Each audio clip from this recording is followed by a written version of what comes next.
कि 3 मई 2026 को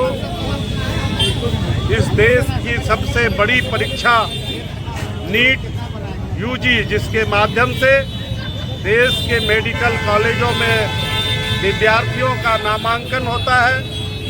वैसी परीक्षा का पेपर लीक हुआ और उस परीक्षा में घोर अनियमितताएं बरती गई,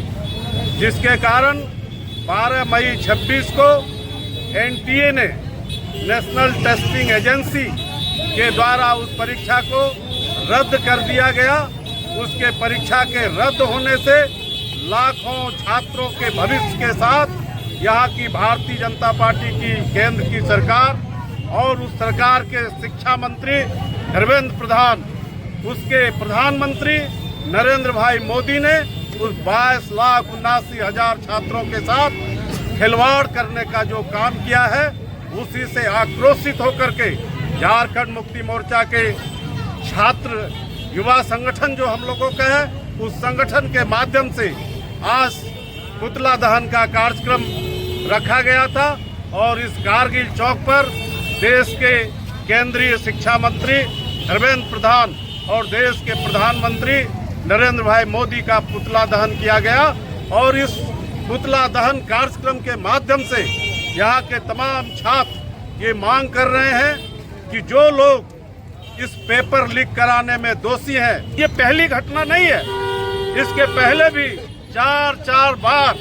नीट जैसी परीक्षा का पेपर लीक यहाँ हुआ है। और यदि मोदी जी के कार्यकाल को देखा जाए तो इस 10 वर्षों में 89 एग्जाम्स में पेपर लीक हुए हैं। ये पेपर लीक करने का फैक्ट्री इन लोगों ने यहाँ खोलने का काम किया है और इसके माध्यम से जो 30-30 लाख रुपए में जो क्वेश्चन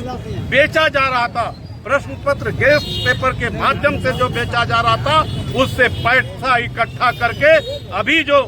चुनाव हुआ है 5 राज्यों में, इस चुनाव में उन्होंने पैसा खर्च करने का काम किया है। यहाँ के छात्रों के साथ खिलवाड़ किया, यहाँ के महिलाओं के साथ खिलवाड़ करता है, यहाँ के किसानों के साथ खिलवाड़ करता है और महंगाई इस कदर से अभी चरम पर लाने का काम किया है। पिछले दिनों गैस का दाम बढ़ा दिया गया, आज पेट्रोल और डीजल का दाम बढ़ाया है और वो कहते हैं अब विदेशों से आने वाली जितने चीजें हैं उनका यूज कम करो। ये मोदी जी जो ठगने का काम किए हैं, शिक्षा मंत्री मोदी जी को शर्म आना चाहिए। जो विद्यार्थियों के साथ खिलवाड़ करते हैं, आज उन लोगों को रिजाइन करना चाहिए। अगर जरा सा भी नैतिकता बचा है उन लोगों में तो उन लोगों को रिजाइन करना चाहिए। इसी मांग के साथ हम लोग यहाँ हैं और जो लोग इसमें दोषी हैं उसकी जांच अच्छे ढंग से हो और दोषियों को फांसी की सजा मिले। इसी बात को लेकर के आज यहाँ हम लोग इकट्ठा थे और हम लोगों ने पुतला दहन करने का काम किया। उस पर असर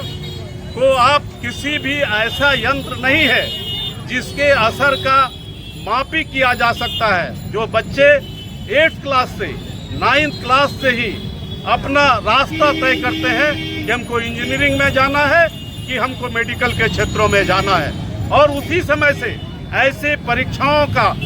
उम्मीद लगाए बैठे रहते हैं, आस लगाए बैठे रहते हैं कि परीक्षा होगी और तभी से लगातार तैयारी करते हैं। विद्यार्थी अपना घर द्वार छोड़ देते हैं, अपना परिवार छोड़ते हैं, वर्षों तक बाहर में रहते हैं, अपनी सारी खुशियां न्यौछावर करते हैं, इसलिए कि हम एक बार मेडिकल की परीक्षा में उत्तीर्ण होंगे, डॉक्टर बनेंगे और अपने समाज के साथ साथ परिवार के लोगों का भी हम सहयोग करने का काम करेंगे। उसके ऊपर जो बीत रहा है उसको आप